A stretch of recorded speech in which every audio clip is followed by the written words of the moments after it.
मैं ऊंचियां ऊंचियां दीवारां रखियां, इस दिल दे चार चफेरे, नाल सांभ के रख देने, कोई दिल च न लाने डेरे।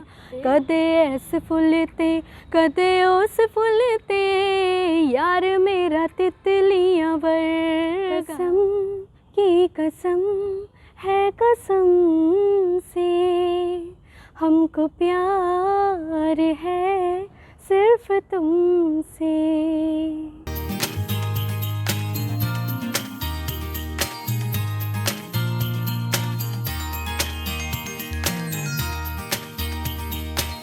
काफ़ी लोग सराहना करते हैं कि आपने इतना अच्छा काम किया है, इतना अच्छा नाम कमा रहे हो, कैसे शुरुआत की, किस तरह से किया।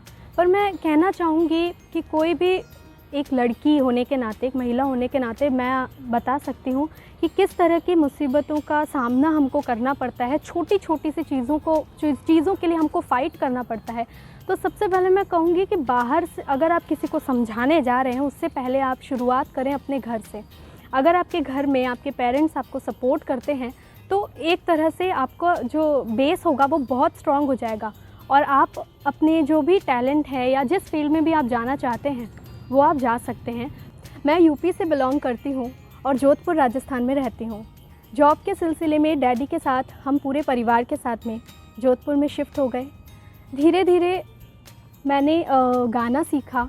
गाना सुनते थे हम लोग, टीवी नहीं हुआ करती थी उस टाइम पे, तो पड़ोसियों के घर में जाना, फिर सुनना गाने को कि वो किस तरह से, मतलब उसके एक्सप्रेशंस कैसे हैं, उसको कॉपी करना, डांस करना, सिंगिंग करना। तो ये एक धीरे धीरे से मेरे अंदर वो क्वालिटीज़ बचपन से आने लग गई। उसके बाद हुआ ऐसा कि कुछ हम ऑब्ज़र्व करते थे और उसको मैं अपने शब्दों में लिखना शुरू कर दिया। 5th क्लास में थी मैं जब मेरी एक टीचर ने मेरी एक पोएट्री पढ़ी और उन्हें बहुत अच्छी लगी। उस वक्त मैं ये नहीं जानती थी कि मतलब इस फील्ड में भी आप कैरियर बना सकते हैं, और उन्होंने हमें मोटिवेट किया, ये कहा कि आप सिंगिंग में, पोएट्री में, इनमें भी आप अपना कैरियर बना सकते हो।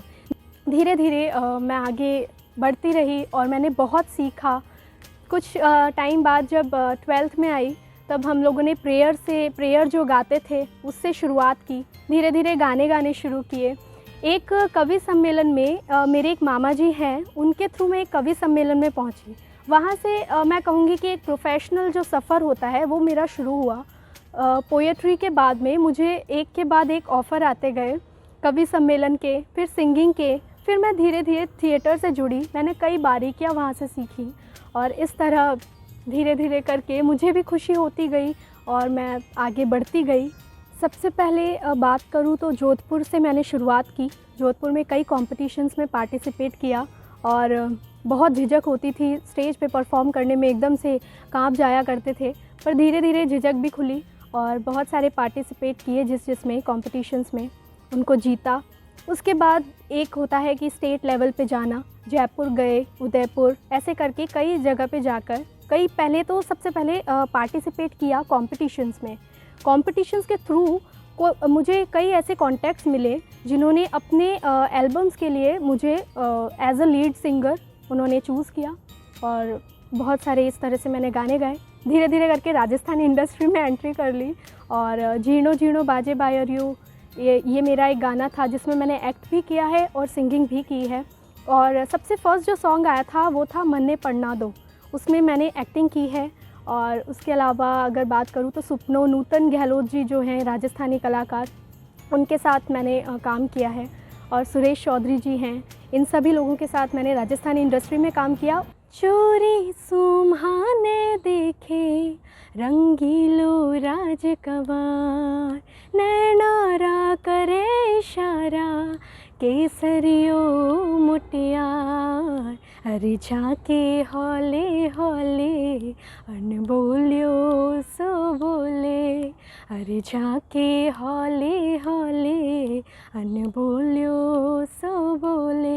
हो आँखियाँ सूथी बतलाता थारी मनडेरी बाता मैं पहचानी, अरे मैं पहचानी परदेसासु आई थारे रजवाड़े री रानी।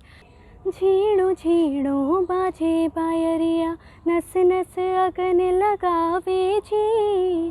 झीणो झीणो बाजे बायरिया, नस नस अगन लगावे जी। सूखा होठ दिलड़ो भागे, गुण मारी प्यास बुझावे जी। थारी याद सताए पिव जी, मन मेरा घबराए। थारोड़ी नार बिलखे छे जी, बिलखे छे।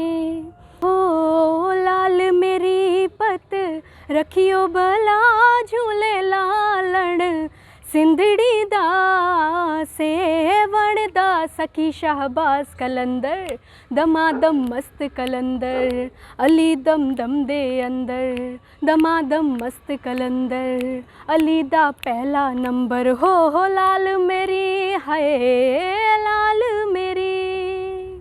चार चराग तेरे बरन हमेशा, चार चराग तेरे बरन हमेशा। पंजवा में बारण आई भला, झूले लालड़ हो। पंजवा में बारण, पंजवा में बारण आई भला, झूले लालड़ सिंधड़ी दा सेवण दा। सखी शाहबाज कलंदर, दमादम मस्त कलंदर। मेरे father Ramesh Chandra Dubey Mahesh senior secondary school में वाइस प्रिंसिपल हैं और साथ ही इंग्लिश, हिंदी और संस्कृत पढ़ाते हैं। तो ये चीज़ मुझे आप कह सकते हैं कि विरासत में मिली कि मुझे पढ़ाने का शौक़ उनको देख देख कर हो गया। और हमेशा से ये इच्छा रही है कि जो गरीब बच्चे हैं, पढ़ नहीं पाते हैं, जिनके पास कोई सुविधा अवेलेबल नहीं है, तो उनको, उनके लिए मैं कुछ करूं, ये मेरे अंदर से फीलिंग हमेशा रही है। तो एक बहुत छोटा सा वाक़या है कि मैं खुद जब 4th क्लास में थी तो हमारे घर के आसपास बहुत छोटे छोटे बच्चे रहते थे। तो वो क्या घर पे आ जाया करते थे, तो मैं उनको बिठा करके फोल्डिंग चेयर पे फोल्ड कर और उनको पढ़ाया करती थी। तो वो खुशी से 5-5 रुपए मुझे देकर जाया करते थे। तो वो बहुत ही अच्छा लगता था और उनको भी कुछ सीखने को मिलता था। तो वो एक बहुत ही अच्छा इंसिडेंट है मेरी लाइफ का, वो मैं कभी नहीं भूल सकती। लंबरगिनी चलाई जांदे ओ, लंबरगिनी चलाए जांदे ओ। सानू भी छुट्टा दे दो, कित्थे कल्ले कल्ले जाए जांदे ओ। सानू भी छुट्टा दे दो, कित्थे कल्ले कल्ले जाए जांदे ओ। कवर सॉन्ग्स की मैं बात करूँ तो कवर सॉन्ग्स हम कह सकते हैं कि कोई भी बॉलीवुड सॉन्ग उठा लो या कोई भी सॉन्ग आप उठा लो, जिसका हम लोग खुद म्यूज़िक एक बार रिक्रिएट कर देते हैं और अपनी आवाज़ हम उसमें देते हैं, तो उसी को कवर सॉन्ग कहा जाता है। तो मेरे लगभग 8 से 10 सॉन्ग्स आ चुके हैं और रिसेंटली अभी एक सॉन्ग आने वाला है, कवर सॉन्ग, जो कि अभी बहुत ज़्यादा फैल रहा है, आग की तरह कहेंगे। तितलियाँ सॉन्ग जो है, हार्डी संधू जिसमें बांध करके उसको रखा जाता है, हर कोई जानता है, बच्चा बच्चा आज उस गाने को जानता है। तो वही सॉन्ग मैं भी आप लोगों के लिए लेके आ रही हूँ, थोड़े से ट्विस्ट के साथ में। एक कवि सम्मेलन में हम लोग गए, तो वहाँ पे जस्टिस गोपाल जी वहाँ प्रेजेंट थे चीफ़ गेस्ट के तौर पर।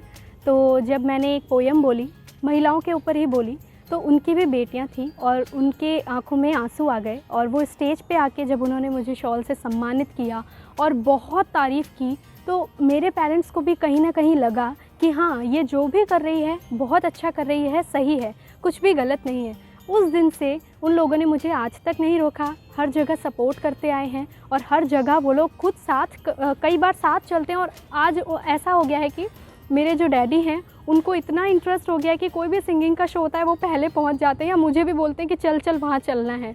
तो ये चेंज जो हुआ है वो सिर्फ एक सोच की वजह से हुआ है, और वो सोच ये थी कि हमें खुद पर सबसे पहले विश्वास होना चाहिए कि हम जो भी कर रहे हैं वो एकदम सही कर रहे हैं।